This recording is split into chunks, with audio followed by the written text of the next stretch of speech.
Welcome to Constant Variables, a podcast where we take a non-technical look at mobile app development. I'm Tim Bornholt. Let's get nerdy.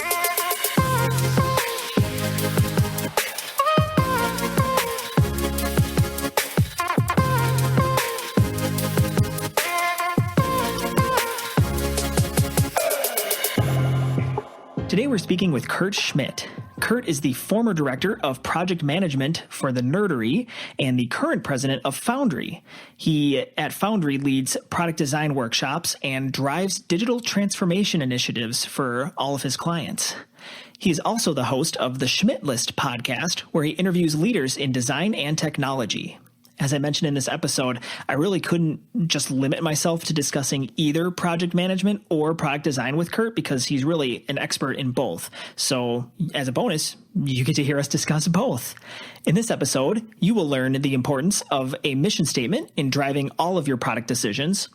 You'll learn how project management can differ from building a $1,000 app to a $1 million app, why you need to include your development team on the macro decisions of your company and product, and why it's not enough to know who your user is, but also where your user is at.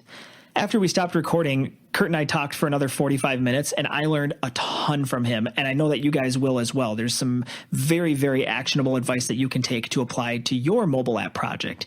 So without further ado, here is my interview with Kurt Schmidt.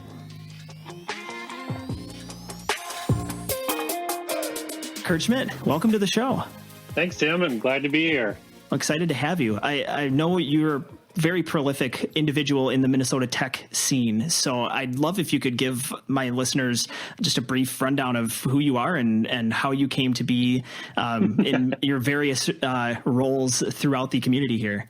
Sure. Yeah. Well, not to tell you my entire life story, but I started out as a designer and developer, and I'll date myself, but I started back in the CD-ROM days, building CD-ROMs for health insurance companies to explain your health insurance. You would get like a little folder in a CD-ROM you could put in your computer, and multilingual, interactive, all those things. But over time, I found, this thing called the internet was really exploding, and it was, it seemed that the hard materials, the hard deliverables were going the way of the dodo, and it was time to jump on this internet bandwagon. So started, just like a lot of other folks, designing and putting together custom websites for folks, and then eventually joined in a small agency, and it grew and really became very popular and started growing. So I had to, I was helping hire folks and bringing people on. And then I realized after a year or two of doing that, I was hiring people that were much better developers and much better designers than I was. And, which was a blessing. But at the same time, I had to struggle with the decision that I was much better at leading the teams than I was at actually doing the work. And so from there, I went to a place that was pretty small at the time called Sierra Bravo, which eventually became the Nerdery. And I joined there when it was about 50 or so people, and then joined there in the project management team, and basically helped open up a number of the remote offices. I led the project management team. There was about 50 project managers around the time when I was really in my stride, 400 active projects, probably responsible for about $300 million worth of software during my tenure. Then helped launch the strategy side of things at the organization, and then eventually found a group of people that I knew through some friends that were building a product design agency, and in doing a lot of coaching with them because they were growing quickly. They needed a lot of help with that from somebody who has experience in a fast growth agency or firm. And so eventually I just hitched my wagon over there, and that's now at Foundry. And so I've been there for about a year and a half as the president, and it's been great. We're having a great time. Man, that is a like you were saying, that is a pretty prolific career, and and yeah, it's great because the reason that I wanted to talk to you initially was through just talking about project management, because I knew of you from your time at the Nerdery, but as I went and saw you speak a couple of months ago, and you were speaking about product strategy, and I was like, well, man, now this episode's going to be twice as long because I need to ask you some questions about product strategy. So if you don't mind, I figured I'd split, kind of do two in one here, and just kind of pick your mind on both hemispheres. That sounds great. Sounds great. Awesome. Well, let's kick it off with project management then. So I think everyone, even people that aren't in a leadership role or anything, everyone's had a project that they want to get done in their life. But I think sometimes people come to us when we're building apps for them, and they somehow think that building a technical project is different than any other kind of project. What do you see as the similarities and differences between managing an app development project versus managing something else?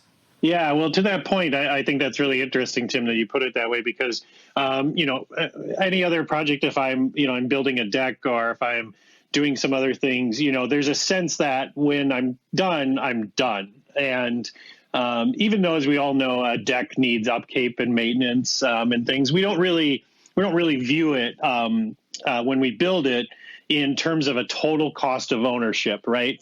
So it's like what they tell you when you buy a car, right? You're going to spend this much a month in your payments. It's going to cost you this much stuff, but there's the gas, there's the insurance, there's the oil changes, there's the car washes, there's a myriad of number of things that jump in there, but you never look at it and have those discussions in that same fashion. So software is no different, except for people assume that, there is a state of done. There is a state where it is complete, and now we will just use the thing.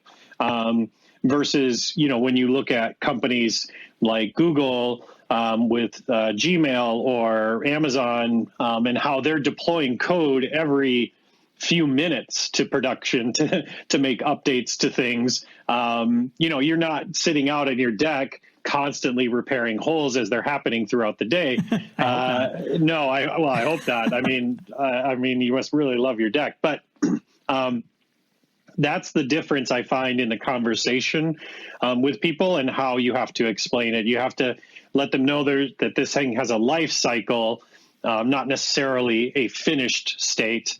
And to be honest, that can be intimidating for a lot of people. So my advice to people that are in the development or the agency business is to make sure you're tempering those discussions. You don't want to frighten somebody to think like, oh my gosh, this is going to cost me millions of dollars for a long period of time. But you also don't want to give them the false sense of security that at the end of your timeline that you've shared with them, that there is nothing else after this except for using it. So it's a balanced conversation.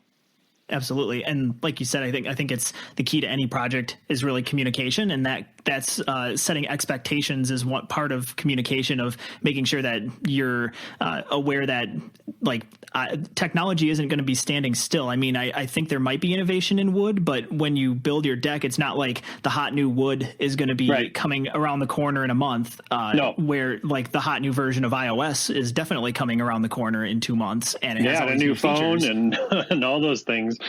Yep. You're going to all of a sudden have to deal with notches and no more buttons and things, and especially in app development,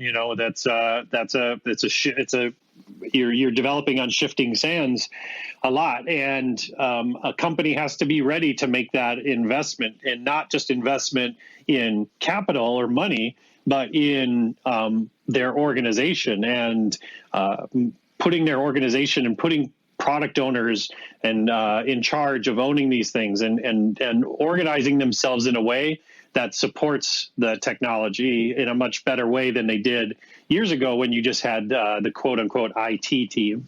So with those project, like you were talking about with the product owners and giving them the tools to make sure that things are going well, what kind of systems would you suggest from the get-go on day one, when you build a tech project, what kind of systems are you helping to establish with those product owners so that they're able to, I guess, see progress being made, but then also continue to see that cycle through as the product continues to evolve? Yeah, that's a good question. I think that it's a number of things because as a company, maybe let's take a company, for example, that maybe is not super technology based, right? Maybe, for sake of an argument, an auto shop or something, a very large one, and they want to build an application of some sort. A lot of times they don't have the roles in place or the processes or systems to handle the different way that technology works versus processing auto body, fixes, right? They have different systems and they've built processes over time to make themselves as efficient as possible to doing the work that they're doing. But now they want to add in this technology piece. And it's really talking to them about not only the processes and things, but the roles and the culture around how they address them, right? If you're going to build an application that allows customers to contact you directly through it, who's taking those calls on that other side? Who's accountable? Who's going to get those emails? Or I've talked to companies that want to do a chat bot. It's like, great, you want to do a chat bot. Who's answering the chats at 7 p.m. at night? Well, the bot. No, that's right. The bot is. But who's there? Who's going to be there to support that bot? Because it is not the CEO of your company. It is not the chief marketing officer of your company. It's a bot, right? Right. But who owns those things, and what processes and changes are they placing internally? And that's why, like at Foundry, we focus a lot upfront on strategy first and on the business strategy of technology before we talk about technology or anything else. We really want to understand, how does your company made up? Who does what? Who's responsible for this application? Who are the stakeholders? Who are the users? Who's doing what? And then putting together a plan that not only achieves the design and technology goals, but also brings it in for a great landing that starts to add value on day one at the beginning. So having those discussions up front is really important. So like I said, understanding their culture, how they're currently positioned, what processes do they already have, and then how can you now either lay on top or interweave or parallel these new processes around technology and design, I think is paramount. That makes a lot of sense.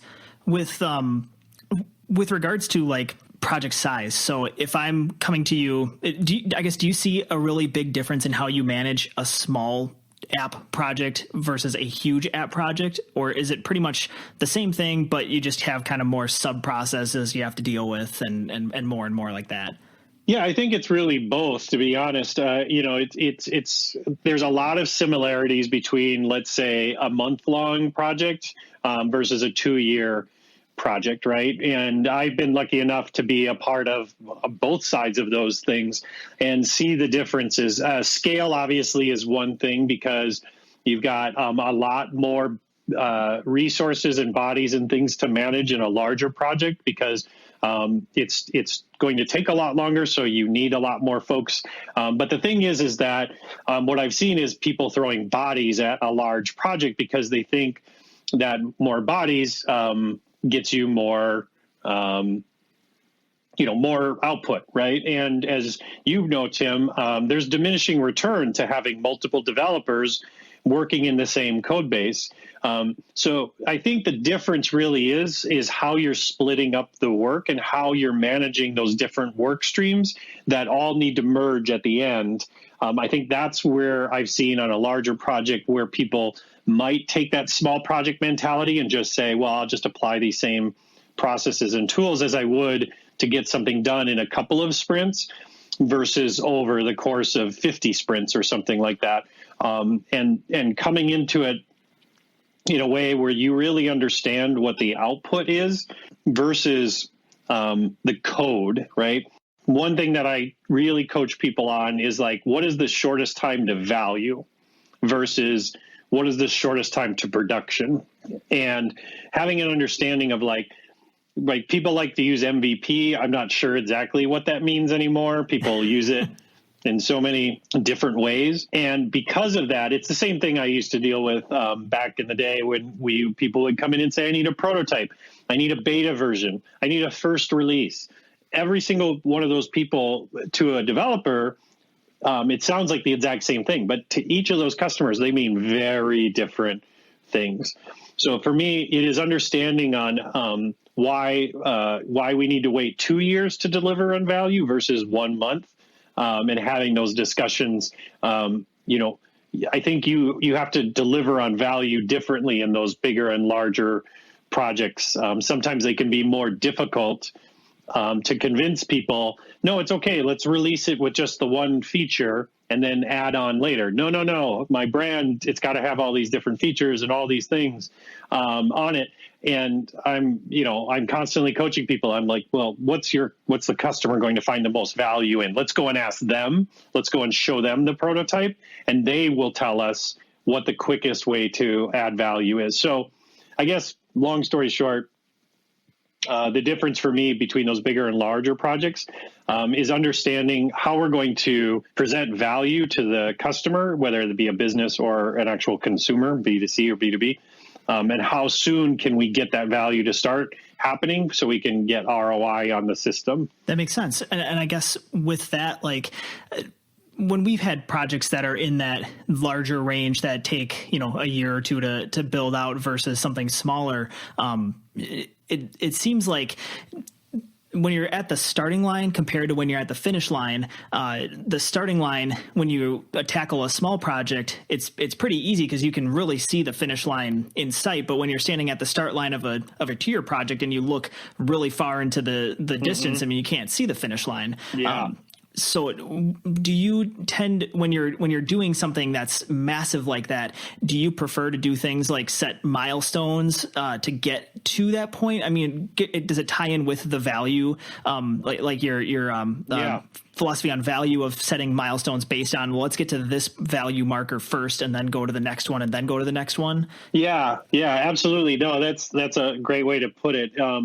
Yeah, I mean, nomenclature aside, the thing that I want to do is get something in front of their end customer, end client, or end business as fast as possible. I want the end user to steer what we're doing more so than I need the stakeholder to do it. I get it. Like, they have some needs and they have some goals. Absolutely, those need to be incorporated into every single build, and they need to be a priority. But at the same point, we need to bring in that customer and make sure that they are telling us what right looks like and what good looks like every step of the way. So, back in the day, we would put our heads down and work for 6 months before there was even a first release. And to be honest, what came out of it was not exactly what the customer needed. It might be what they said they wanted, but it might not be exactly what they needed, because, as you know, in technology, 6 months is a long time. Things change very quickly over the course of 6 months. So being able to communicate to the client all those different changes that are going to happen along the way, and how you're going to address them is really important. So yeah, setting those little milestones where we can take a look, there's a great movie called The Hunt for Red October, and the Russian sub would do this thing they call the Crazy Ivan, right? Where every once in a while they just stop and turn around and see if there's anybody behind them, right? It's the same thing you do in maybe in a sprint, where you're calling it a retrospective or something, where you're stopping and you're turning around and you're taking a look and you're holding up the mirror and you're saying, are we on the right path? What things can we check to make sure we're still moving, and then turn the ship back around and keep going. So as long as you're doing that iteratively, especially in today's days and age, it's a much better, smoother process to getting the work done. How much is too much for doing that when you're in a project, though? Like, how do you balance out when a customer is like I guess it comes down to expectations again, but like, if a customer is expecting to see quick iterative progress every day, but your team needs, a week to push down, how do you balance those concerns between your team and the customer? Well, I think it really comes down to, again, realigning on value. That's why we spend a lot of time up front doing discovery. One of the things that we do for a lot of our applications, whether they be a mobile application or a web application, or an ERP integration with Salesforce and blah, blah, blah, whatever it might be, we always come up with the guiding principles up front. And that's usually just a simple statement that says, we will know this is successful when blank happens, and we can measure it by blank, and which, and going on down the line, right? So we come up with this statement that says that we all agree on the development side, the design side, the strategy, the business side, and we check regularly. Is this still the guiding principle of why we're doing what we're doing? The why is the most important. If it turns into the how, then you're off track and you need to pull it back on track. And again, to your point, if expectations change throughout it, that's when you have to go back to the customer and say, okay, it looks like expectations have changed. It looks like you want daily code deliveries versus weekly code deliveries. So I think we need to change what the format of this entire engagement is, so we're back on the same page. And let's redo that guiding principle that now says the goal is to do X versus what we had decided before. That's really helpful to have that expectation up front, like you said, of having a clear vision, because that's the thing with technology is as fast as the external technology field evolves, quite frequently when you're in the middle of developing an app, your internal discoveries change the project as well. And I think every project I've worked on, besides the really small ones, but any project of any substantial size, what you come into at the beginning of the project, it's funny to come back when you're done and you look at those initial sketches of what you came up with, and it's just not completely, but it's generally substantially different. Just because you discover so much when you're going through that process. So it is nice to have that discovery, have that statement, so you can always be aligned of, we know where we're going, and the path may wind, but we'll ultimately get there if we follow the North Star of the statement.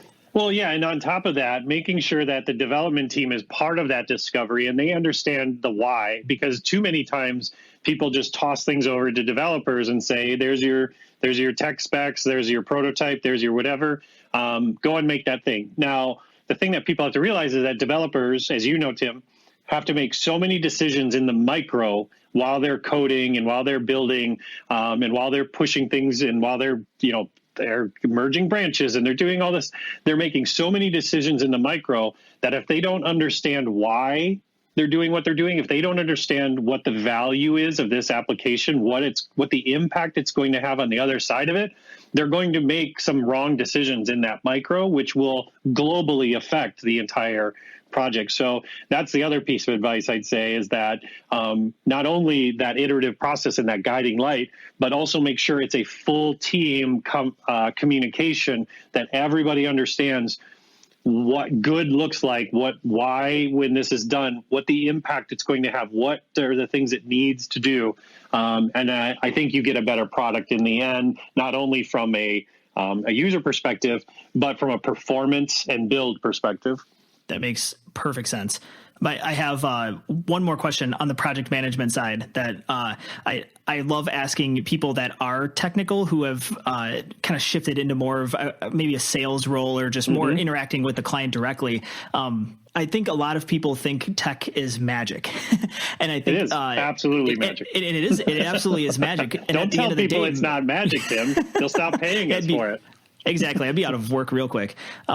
But I think one of my biggest pet peeves with people that are so technical, I was in school, computer science school, and I was annoyed with people who would go up to the front of the class and espouse how smart they are with how these computer algorithms work or whatever. But I think when you're in the context of, like, most of the people we work with, they're not app developers. They're not people that know anything about technology. They just need to get a problem solved or something fixed on their end.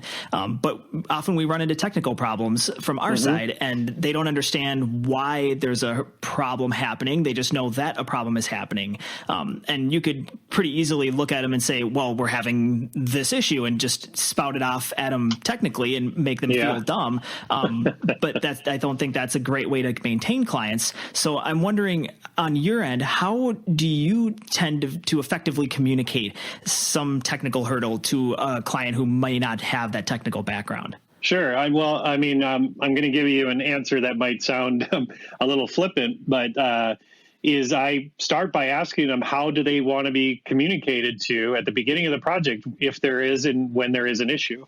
I ask them, do you want an email? Do you want a phone call? Do you want it to explain in technical details what's happening or what the changes need to have, or what decisions you need to make? How would you want to address potential roadblocks that we run into up front? And I make the client be a part of that decision-making process, so that when that technical issue does and always does come up, and I have to give them a call and say, well, yep, this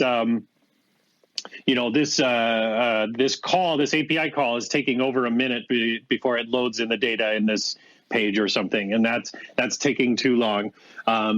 Cool. So like we discussed, here's how I'm going to report to you what the issue is and then how we're addressing it. And then here's the follow-up piece to it. So again, having a frank conversation up front about how they prefer the communication to happen, it empowers the client to feel like they have a bit more control, even if it's over something that is over their head in terms of technology, right? Yeah. And that's, I think, from my end, since I'm on one side of the table of I'm communicating to clients that this is, how do you want to be spoken to about how technical problems come up? It's, I think, great for my listeners to hear from their end of when you're engaging an app development company to build your tool for you.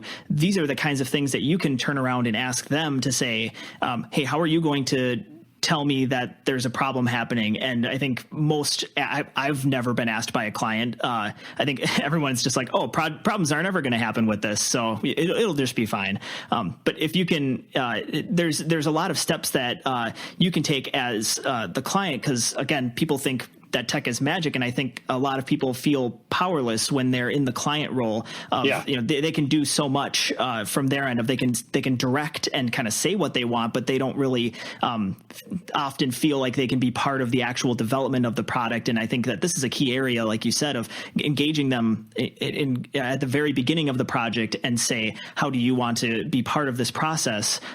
That's really powerful and something you can take away when you're building your own app. Yeah, if they feel like they have some sense of control, where at least they can control how the communication happens. Because I know, Tim, I've been doing this a long time, and I know you have too. I mean, you have all sorts of people that will call you at 11 o'clock at night, or they'll text you on a weekend or whichever, and they'll be like, what's going on with this thing? And if you hadn't set communication expectations up front, or presented them with a communication plan and agreed upon it, you kind of, I really don't have a lot of empathy for you. You kind of done that to yourself. Right. And if you're not sticking up for yourself and saying like, this is how I need to be communicated with, and then reciprocating back and saying, how do you need to be communicated with? Then it solves a lot of problems. It's exactly why you have contracts in general in the first place. Is you establish rules at the beginning of an engagement and make sure that everyone's on the same page with how things are going to be done. And it's better to figure that out before there's an API call that's taking a minute to return. Because if you're in that moment and everyone's stressed out about fixing that, the last thing you want to be doing is trying to figure out how to communicate. No, and somebody smarter than me came up with this, but I steal it all the time. And this is how I coach the development team at Foundry, is that before we deliver code, communication is our deliverable. And so every day, if we're not delivering code, we're delivering communication. That's in the form of stand-ups, status reports, phone calls, demos internally, demos with the client, all those things. Our entire organization is a communication organization first and a development company second. Yeah, that's a really good way to look at it. You shouldn't say that you stole it, though. You should say you borrowed inspiration from. That's one thing. That's one thing I've stolen from somebody was how to phrase that. Yes. I borrow a lot of inspiration, Tim. Yeah, exactly. That's great. So I think we touched on a little bit of project strategy stuff already, but I think I'd like to switch gears directly head on into that now. Let's do it. And yeah, let's just jump right in. So, why do I need a strategy for my mobile app? Can I just say I need Uber for dog sitting and just away I go? Yeah, no, I mean, you can absolutely. And, and if you've got the money to, I would suggest maybe go to casino too and put all your money on 57 or something. And, but honestly, in all seriousness, that the strategy part is something that I think people start to pay more attention to over the past few years. But before, and I still have people call up and say, I need an app. And one of the first questions is why? Are you sure? Are you sure you need an application? Tell me what the problem is. What is the problem you're trying to solve? And once we start having those conversations, that's when the strategy starts to emerge. And finding what the actual problem that needs to be solved, and is this the tool that helps solve that application? And don't get me wrong, there are certain organizations out there from a brand perspective that feel the need to have an app because it's part of, having a website or a business card. I have an app. I have a native application of some kind. I totally get that and totally understand it. I totally respect that people have it. But what is the value that they're actually trying to provide, and I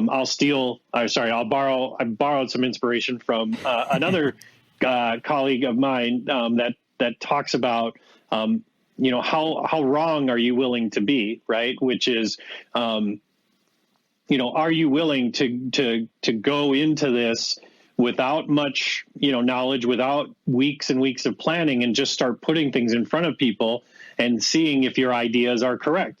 Or do you need something that is fully fleshed out, fully polished, and all those different things? You have very different approaches to those types of projects. So I would say in the short answer is, why do you need a strategy? Is so you don't spend a lot of time and money and you don't waste it. I think I often tell people that I'm probably the world's worst app salesperson because I'm always hearing pitches for app ideas, and I'm like, that doesn't need to be an app. That doesn't need to be an app. That could be a website, or it could just never exist in the first place because I don't know if you're ever going to find someone to pay you for that service. There's another side to that. Sorry to interrupt, but there's another side to that, which is, I hear about apps that already exist, but it's okay that there's competitive apps. Can you make a better experience for people? That's great too. Is that the focus, or are you just trying to compete? That makes sense.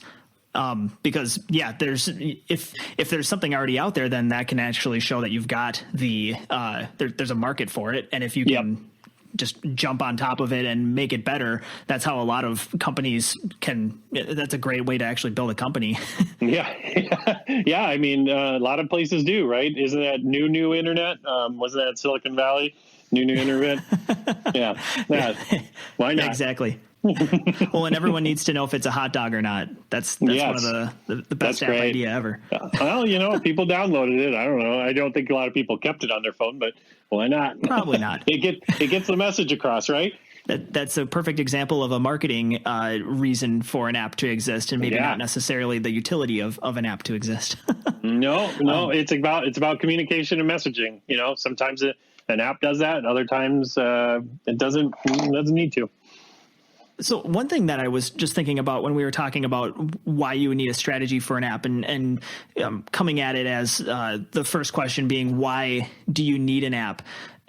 How would you suggest somebody approach finding? So if I want to have a mobile app done, would it make more sense to come to a shop like yours, or to come to an app development company and have that discovery done with a team that is? Because if I'm not technically savvy enough to maybe make those determinations of, oh, well, you don't need an app, but a responsive website would work, or, oh yeah, you could build that in React Native and cut your costs or whatever. Is that part of what you would do then as part of that strategy session? Or would you suggest that they kind of take that on their own before coming over and approaching an app development shop? Yeah, It's funny to me that like, there's all sorts of ways to really broach that conversation. And it just like, the more you start to dive into what the reason is, the behavior that client is trying to get out of folks, I'm telling you, like, a lot of the things that we do is to make sure that it isn't an insular conversation, is that you are bringing in the actual people who you want to use the application as part of that discovery session. Too many times I see people come in, just like you were saying, and saying, I want the Uber for this, or I want the Uber for that. And I'm like, great, go and find a few people that you think will use this application, and let's bring them in and let's have a conversation as a group about what we should build and why we should build it, and how we can make this a thing that lives on their home screen for the rest of their days. So honestly, it's about making the conversation not so insular, where it's just about maybe that founder or that stakeholder in a larger business, where they're like, I've got a great idea, and the light bulb appears over their head and gets all cartoony and all that stuff. It's like, great, now and I'm sure you've dealt with this, Tim, in the past, is where we've had some founders come and they say, I've got this great idea, but I can't tell you. I need us to sign 15 NDAs and then like cut our hands and like swear a blood oath and all this stuff before I can share it with you. And those are the people that sometimes, I get it, like they're very cautious. I don't mean to say you shouldn't be cautious, but some of the ones that I've found that are the most successful are the people that tell everybody what their idea is. Oh, yeah. They tell everybody and they won't shut up about it. They tell the cashier at Target, they tell blah, blah, blah. And they're constantly testing. Those are some of the people that I've seen be the most successful, is that they are including their intended audience in the conversation, because there's plenty of group of companies out there that were like, I know exactly what people need, and I'm going to tell them what they should have. And those are companies like Sears and Blockbuster. And now look where they're at. Or Apple. Yeah. Well, but again, that's the thing, is that Apple's process does include a ton of user research as part of what they're doing. The thing is you just don't hear about it as much. And because they're very good at keeping that stuff within the whole Apple shroud, and everything. But honestly, it's making sure that you have those people who are going to actually use this application be a part of that discovery session. I've found to be probably one of the most fundamental reasons why an application is successful long term.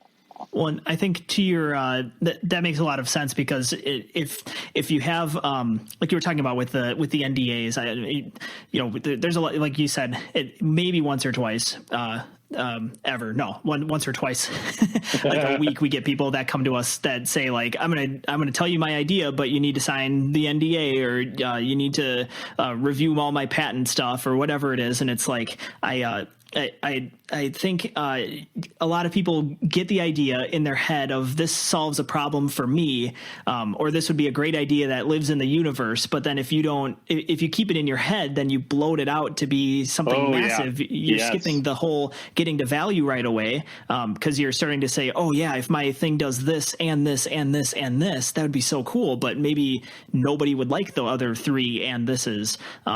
And so, yeah, that makes a ton of sense of getting somebody that is actually going to use the app, and getting 5 of them or 50 of them or 500 of them to actually give you feedback on what they would actually pay for, and go about it that way. And having the users really steer. It sounds like you're saying having the users steering at least part of the strategy is really fundamental to building a successful app. It absolutely is, Tim. Yeah, you said it. You nailed it. It's really making sure that you're being as transparent as possible and bringing people along for the journey. Because if you want people to be there at the destination, you can't just like transport them there. They'll be like, where is this? Where am I? How did I get here?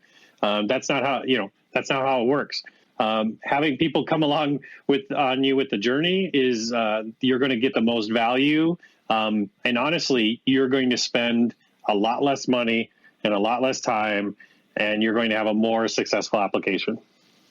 So besides not including users at the start of a strategy session, or as at the start of developing the strategy for your app, what other rookie mistakes do you see people making? And again, you can't say that they don't have a strategy at all. Let's assume somebody wants a strategy, and that and skipping that, and also the not including users right up front. What would you say are some of those rookie mistakes when you're at this stage of coming up with a strategy for your product? Sure. Well, I would talk about a couple of things. One thing is, if you're working with a group and maybe they have a marketing team, maybe they have a lot of personas, demographics, all those things.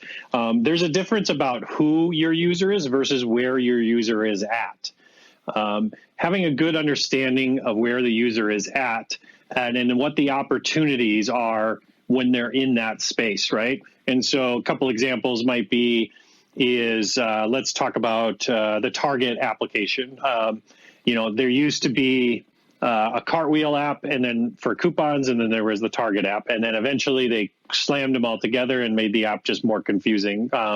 And they were making these apps in a way that the Cartwheel app was a great app because it focused on where the user was at. It knew that you were most likely using the app in the store and not at home because of the testing and research they did. So knowing that you're walking around with your head down in a store when there's lots of other people and there's walls and shelves and things to run into, they had to design the application a little differently than they would if you were consuming that just sitting at home, air quotes, clipping coupons, right? So doing that research really helped make the application a much better, more successful application. But then you go back to a company you might have heard of called Foursquare, which had a great application that was like, wow, this is great. What we need to do is we need to diversify this application, and let's split it into two separate applications. And then the application you really like to use, we're going to rename that one. And then we're going to create this other one that kind of sort of competes with Yelp, but not really, but Google Places, but not really, but I don't know what it is, but like it's a thing, like, and everybody go use it. And then people are like, what? No. And like they never recovered from that decision because, again, they took the information that they had. And there's a great book out there that I would suggest for people to read. There's a book called How to Lie with Statistics. It's a great book, and really understanding internally what that data is telling you on what you should be doing, and being able to interpret that data in an honest and transparent way within your organization, instead of maybe having one department driving all of those analytics, being able to share that data across the organization and say, what do you think this means? What do you think this means? It looks like people are using this in store. It looks like people are not doing this at home. We thought they were doing this at home, but they're not. What suggestions do you have? Again, bringing in more individuals, more opinions doesn't mean that you're shirking the responsibility of making a decision. It just allows you to gather more and more data up front. So again, short answer, long, making sure you understand where your users are at and what that data means versus what your assumptions are around that. Because that's the point too I'll bring up, is a lot of people will do assumptive personas, right? Especially maybe in a smaller startup or something like that, right? Where, well, this is for CMOs. Okay. How many CMOs have you talked to? Well, I was a CMO a long time ago, and I know what CMOs do. And so this is what CMOs are looking for. Okay, great. So we'll make an assumptive persona around this. And then at some point, we want to go and actually test this assumptive persona and turn it into a true persona. And again, back to that point about being able to call it what it is, right? This is assumptive. We're basing it off of you, who's the startup founder, versus what the, half a dozen people I could just find on LinkedIn and ask them a question about on how they would really use it. So those two pieces about the assumptive persona and then understanding where the user is at, I think are two pieces that I see people miss very, very quickly. One other piece that I'll talk about too is talking about technology before you figure out what the problem is you're solving. So we get it all the time, and I bet you've had this too. We've had people call up and say, "Hey, do you do Xamarin?" And I'm like, that doesn't sound like a solution. That sounds like a solution to create a problem. I would, I've had people call up and say, "I need 4 front-end developers for 6 weeks." And I'm like, that does not sound like a solution at all. When I see people talking about the technology, people say like, "Yeah, I'm doing this, but because the new Uber for something is the blockchain for something, right?" And and so I'll hear people talk about that. No, this is like sales using blockchain. This is building Campbell's soup, but with blockchain, or these types of things. And I get it. Like, these types of things happen all the time where a new hotness shows up. It's just like every 6 months, there's a new version of JavaScript that everybody's got to use and relearn. But if I hear people talking about the technology up front, that's usually a pretty big red flag that we have to have an honest discussion that the technology should not drive the solution. And to be honest, Tim, there's a lot of people out there that are like, nope, the technology has to drive the solution because my business is IoT and it has to follow these things, or I'm Medtronic and I have all these regulations. Totally get it. I'm not talking to those folks.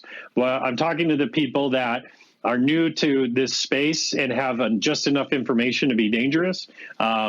When you start talking about technology before you start talking about the solution and what the design is going to be and how you're designing to that solution, that's also, to use your words, a rookie mistake I've seen. Well, man, you sucked all my follow-up questions out of the air, because you touched on exactly what I was going to say. Was there's a difference between somebody coming to me and saying that, do you do Xamarin because my app needs to be in Xamarin, versus my organization's databases are Postgres, so I need you to make sure that you can write in Postgres. It's like, okay, well, that makes sense. But if you're trying to say that, because sometimes technology, it's funny how much a piece of paper and a pen can actually be more effective at solving a business problem than building an entire app to solve that one problem. And I think that's probably, I would assume you get some customers like that, where they come to you with, I need this problem solved with technology. And sometimes that's not even what the solution is. It's really, you got to sit down and figure out a whole heap of other problems. And it seems like instead of having, product strategist as your title, it should be therapist, because you're sitting through and actually solving a deep embedded problems within a company, as opposed to solving like this surface level issue that might be able to be solved with technology. Yeah. And that's why that's why the term has been floating around for a long time. And McKinsey and a number of these large consulting firms, Accenture, Deloitte, they've latched onto this term, digital transformation, where it's about that changing the conversation in an organization, instead of thinking of solution first versus problem definition first. That's where, a lot of mid-sized to large, or not just the enterprise, but even mid-sized to large organizations really need to make a focus on, is that problem definition space. Are we defining the problem correctly? Is this actually a problem? Could it be just solved by just hiring another person versus, building some sort of technology? And to be honest, it really depends on the business. But if you're not asking those hard questions up front to really understand what the problem is that you're trying to solve and really understand the problem, then you shouldn't be talking about technology at all.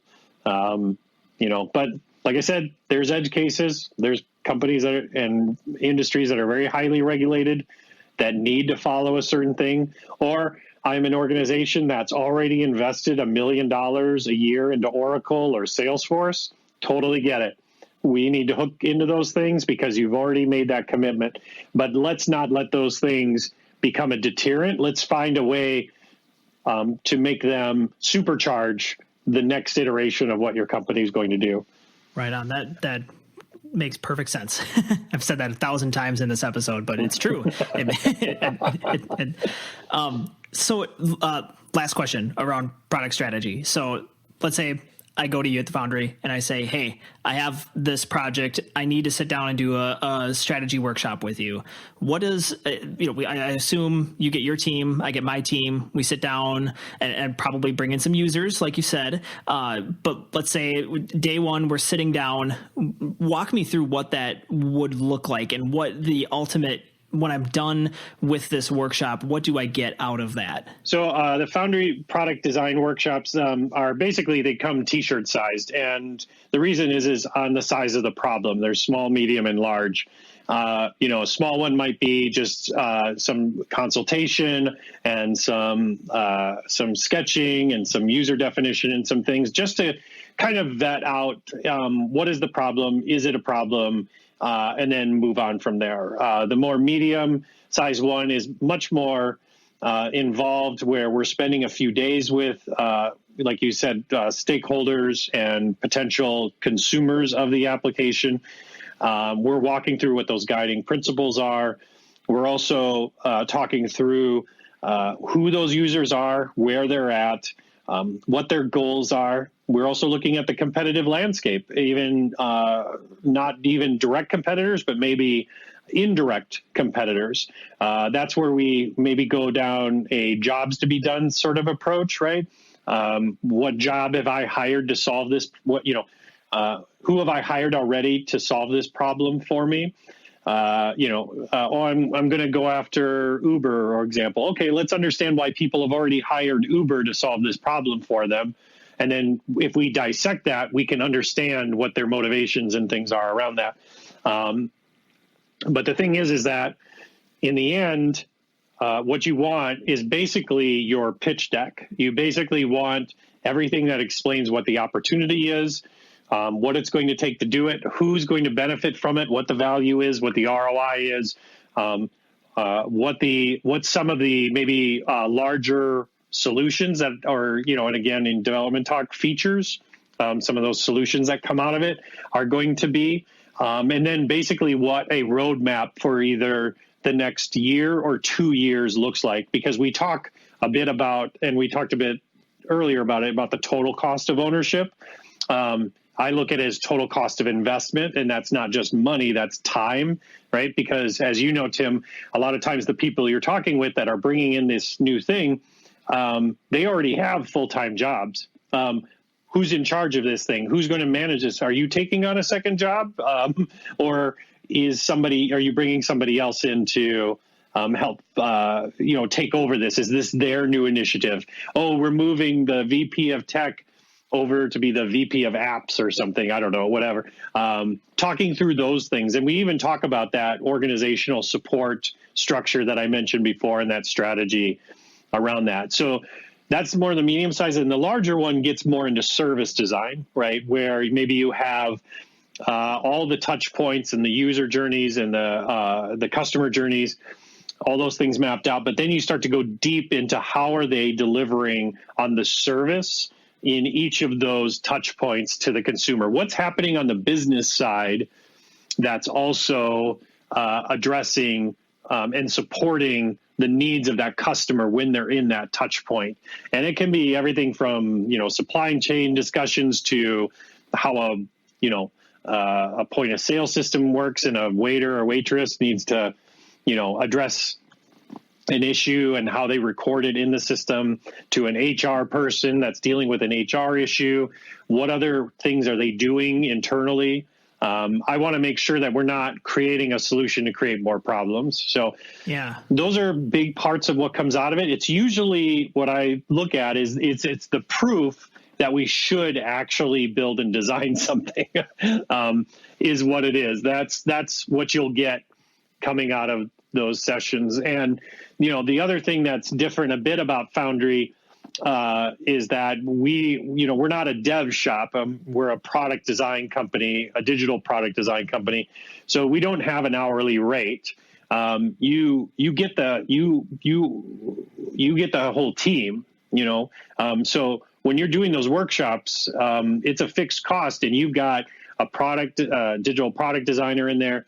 You've got UX, you've got senior engineers, you've got business strategy. All of that is part of that one package deal. It's not, I need a few more hours from this person or a few more hours from this person, so the cost is going to go up and there's going to be a scope change or a change order or whatever. That's not how we work. So it's all encompassed. You buy a team that also helps you get to that solution.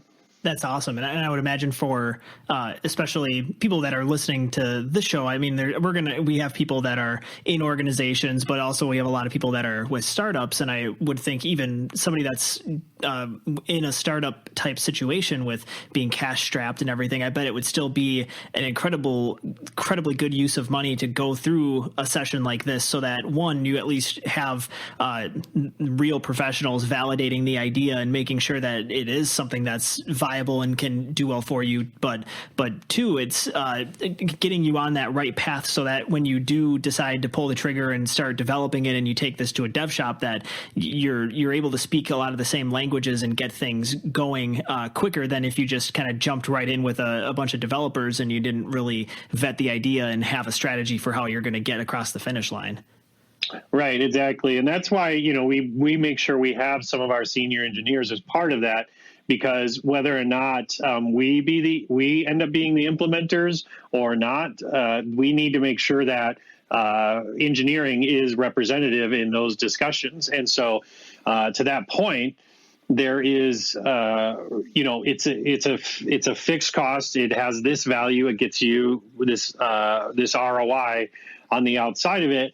And a lot of times people in let's say an organization will use that deliverable outside of that to start socializing internally, either with their bosses or with the people across departments or the people that they manage, to start socializing and seeing, this is what the opportunity is, this is what we want to do. And it helps them start to build a reason for that investment. And then back to the startup person, being able to vet all those things and then take that and start socializing it and showing people, this is what the app does, this is who it does it for, and all of those sorts of things. And then the next step out of those workshops is basically building a prototype. And when I say prototype, again, it's not code. It is a clickable prototype that people can actually pull up on their phone or their browser or whichever, and be able to click through maybe one or two journeys to get a good idea of what this thing does and how it solves that problem for them. Again, being very iterative, because as you know, Tim, and I think you mentioned it before, paper and pen is pretty cheap. Code is expensive. Mm-hmm. And so the more you can do up front to make sure you're validating and solving those things up front will get you a much better experience through the development process later. But, you've got to spend the time to do it. So it's a lot of fun. Honestly, I get a lot of people that say, what's the aha moment I'm going to get out of this workshop? Well, the aha moment is the problem and solution you thought you had are not going to be what you left with. That's the aha moment. And when you go to socialize with everyone too, I'm sure you can supply them with a fistful of NDAs so that they keep that idea nice and locked down, and then they don't actually Absolutely. end up getting it. Yeah. Absolutely. Fistful of just NDAs. You get an NDA. You get an NDA. You're the Oprah of NDAs. It's the Oprah it's the Oprah we didn't ask for, but it's the Oprah we deserve. What's the one we deserve. I think that's pretty close. Oprah, Batman is interchangeable. Yeah, exactly. No, you're absolutely right. I mean, there's a big part of coming together as a group and really, really trying to solve a problem. Because as you know, Tim, there are people out there that just want to build stuff, and that's great. Just go build stuff. But then there's other people out there that want to solve a problem. They have to solve a problem. They see the opportunity. They see the problem. And so, maybe their first inclination is an app. Oh, yes, an app can solve that problem. Great. Let's talk and let's go through it. And let's figure out what the problem is, why it's a problem, how we're going to solve it for people, and then what that execution of, that solution needs to be. It's a super valuable process. Honestly, like, we don't charge enough for it, but because of the value I think it provides. But it's a great time. Like, honestly, like, we have a lot of fun with the people in the room. It's a great experience, right? And again, back to what I talked about, we do a lot of service design. We've workshopped our workshops to make sure that they are providing the amount of value that we feel that they need to be providing. And we do a lot of customer follow-up afterwards to ensure that they felt really good about those things. And to be honest, we have a money-back guarantee for those workshops.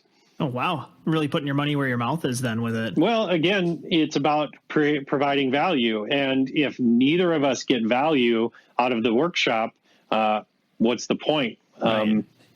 It doesn't do anybody any good. And the company that we want to be and the company that we want to build and the people we want to work with,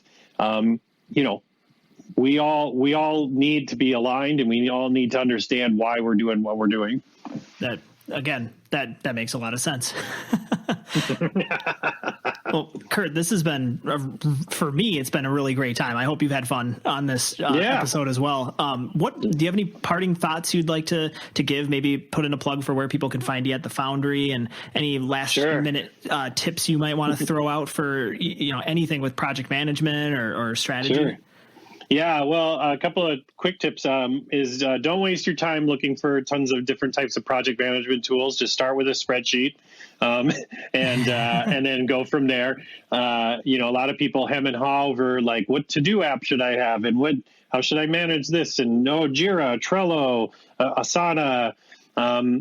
Start with a spreadsheet. Make sure that you've got communication down first.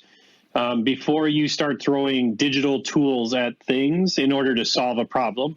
That's one thing I can say I've learned in the beginning. I tried every to-do list, and I tried tons of different project management tools, and it basically all was avoiding the real thing I needed to focus on is better communication. Mm-hmm. So focus on communication first and making sure that you're mastering that, or you're working towards mastering that, and then come back and layer on tools. Again, test your communication, and the tool will appear for you every time. So that's my tip. And then on the outside of that, you can find Foundry at foundrymakes.com, foundrymakes.com. And then my podcast, Schmidt List, which, I started over a year ago. Basically, I created a list of individuals and folks and roles that I really wanted to talk to and learn a lot about. I created it, and then, over some wine, some friends and I came up with the idea to call it the Schmidt List, which technically it is, but it's kind of tongue-in-cheek, a little funny, asking people if they want to be on my Schmidt list. But it's been great. So that's schmidt-list.com, or you can find it on Apple Podcasts, Google Podcasts, Spotify, iHeartRadio. It's all over there. And basically, if I were to tell you, it's meant to inspire people who are leaders in technology and design.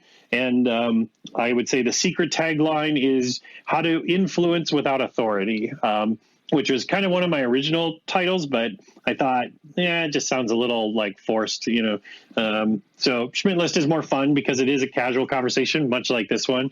You can check out all those things. Fantastic. We'll link both in the show notes too, so people can find it right there.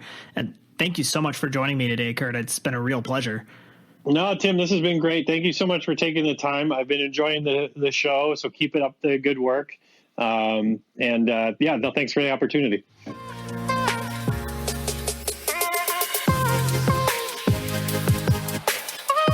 Our guest today was Kurt Schmidt. You can find more about him at kurtschmidt.com. That's Kurt without the U, so krtschmidt.com, or by looking up his podcast, The Schmidt List, on whatever platform you're listening to this show. Show notes for this episode can be found at constantvariables.co. You can get in touch with us by emailing hello@constantvariables.co. I'm at Tim Bornholt on Twitter, and the show is at CV_podcast. Today's episode was edited by the scrumtralescent Jordan Doust. This episode was brought to you by the Jed Mahonis Group, who builds mobile software solutions for the on-demand economy. Learn more at jmg.mn.